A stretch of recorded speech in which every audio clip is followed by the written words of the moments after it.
Hey everybody, good morning and welcome back to Mad Horse Barbecue. My name is Brian yet again, and in today's video we're going to fire up my Z-Grill's 700 D3 pellet grill yet again, and we're going to cook up one rack of pork spare ribs. Now these spare ribs, they're just a Smithfield brand, bought them in the store. You know, here's a before and an after picture. I did a really light trim on them, and you know, typically when I buy the spare ribs, I trim them down to St. Louis style cut. Today I was like, you know what, I don't feel like doing that. So I just did a really light trim on them, super simple to do. You can probably tell how I did it just by looking at that picture. So I'm not gonna go over in depth on how I trimmed them because there's a bazillion videos out there that show that. But we're gonna do them at 275 the whole cook on the Z-Grills. We're gonna be using two rubs, both from Suckle Busters. The two rubs we're going to be using, like I said, both by Suckle Busters. We're going to be using the Tailgater's Barbecue Party Rub. We're going to be using the Ash Kickin' Honey Chipotle Rub. Should be pretty good. So let's get over to the ribs and let's season them up. All right, guys, you can see we got our rack of ribs right here. No binder, no nothing. It's, you know, these things are plenty wet coming out of the cryo. What I did do is I just patted them dry, and you know, they're still plenty tacky. So we're going to start off on the back side. I did remove the membrane. The first coat we're going to go on is with the Tailgater's Barbecue Party Rub. We're just going to go on with a light coat. These will be a super simple rack of ribs today. Getting towards the end of my bottle here at a party, so I got to refill it.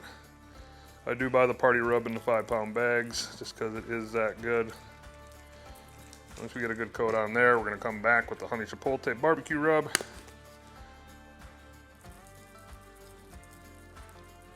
Give it a pat. Go ahead, flip it over and do the same thing to the other side. First coat, party rub. And the second coat, the Ash Kickin' Honey Chipotle. The edges here just a little bit. Give it just a light pat. And then we'll let this kind of soak in for about 10 to 15 minutes and we'll pick back up when we're out at the grill. All right, guys, out at the Z-Grill's 700 D3.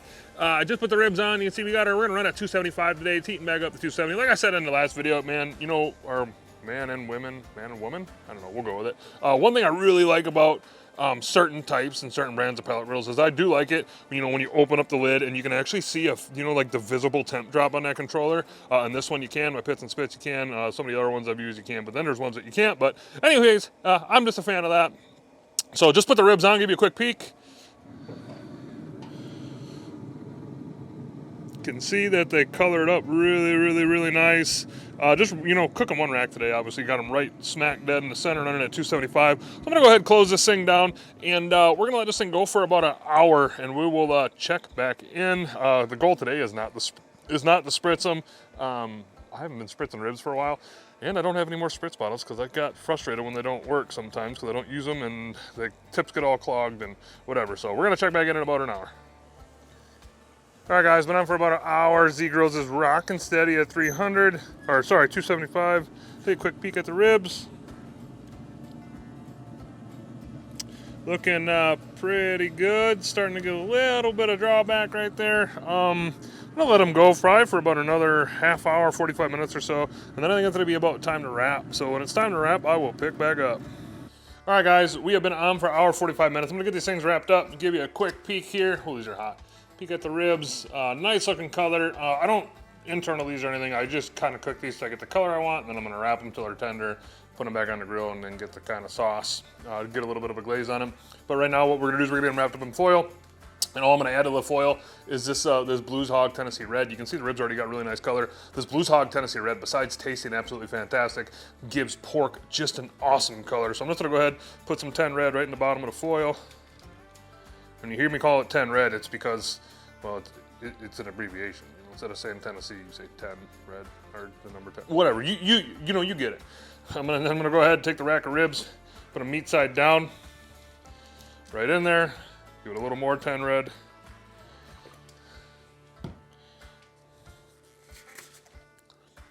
We'll go ahead and get these things wrapped up.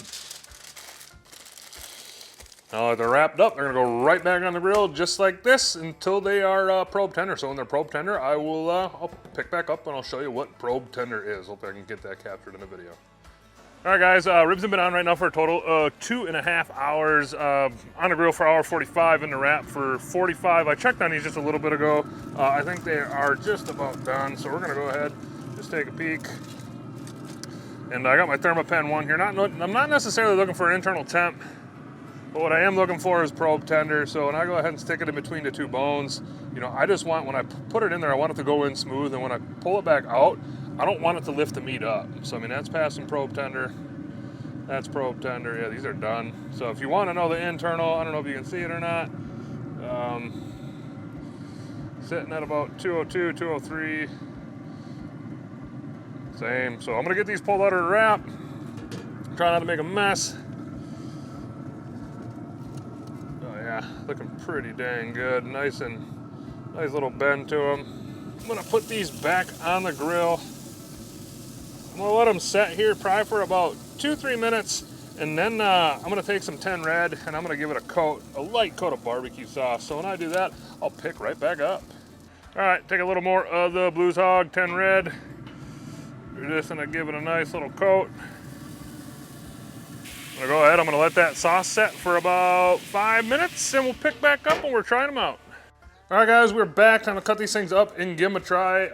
Real quick, let's go over the total cook time. Right at about 2.5 hours. Did 1 hour and 45 right on the grill, and then did about 45 minutes meat side down in the foil with some of that Blues Hog Tennessee Red.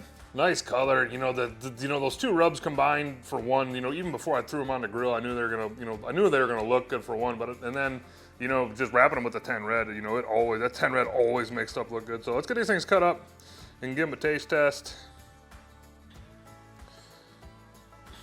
Notice I didn't sauce the bottom because I didn't want to. So.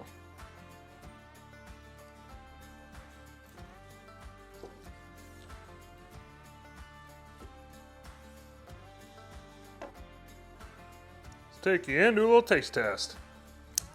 Give you a little close up at the rib. Looking pretty dang good. Go ahead and give it a try. Some meaty ribs, man. Clean bite, really, really good. I'm gonna finish this bone up and then I'll give my final thoughts. All right, first things first, them ribs, absolutely fantastic. The combination of them two rubs, that ash kick and honey chipotle, paired with the Tailgater's barbecue party rub, could quickly become one of my favorites on pork. The Tennessee Red on there is awesome. And then, you know, last but not least, Z-Grill's 700 D3 performed flawlessly again, ran at 275. These ribs were done in 2.5 hours. I would take that rack of ribs over a rack of like a 3-2-1 ribs any damn day. For one, they're done in 2.5 hours. And for two, you know, I think when you cook them a little warmer, you know, 275 isn't hot and fast, but when you cook them a little warmer, it just kind of, it breaks the meat down differently. And this is just me speaking, not knowing anything really, just kind of my opinion.